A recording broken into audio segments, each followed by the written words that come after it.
carga. Este es un dispositivo automático que sirve para desconectar al motor compresor para que su bobina al momento que haya sobrecarga no se recaliente y se queme.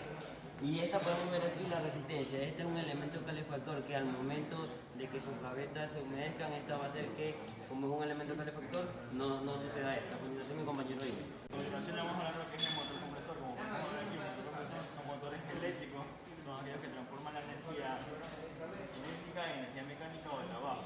También como podemos ver aquí, está el relay. El relay es un relevador de corriente. Es un dispositivo eléctrico automático que permite darle la arranque del motor del compresor sin que sus bobinas puedan dañar. Voy a hablar sobre lo que sería el termostato. El termostato es aquel que conecta y se desconecta, y su función sería dar un enfriamiento a lo que sería ya sea la parte de arriba de nuestra nevera y la parte de abajo. Este controlará lo que sería la temperatura, ya sea un enfriamiento bajo. A continuación mi compañero.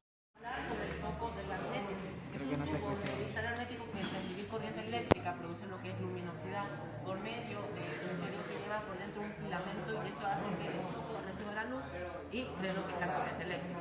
Segundo, el interruptor de luz es un interruptor que abre y cierra el circuito eléctrico o la energía para que pueda recibir al gabinete y se pueda dar luz en la refrigeración. Ok, ya con todos estos conceptos dados, muchas gracias por la debida atención y espero que me haya quedado claro que este circuito eléctrico es tipo escalzo. Gracias.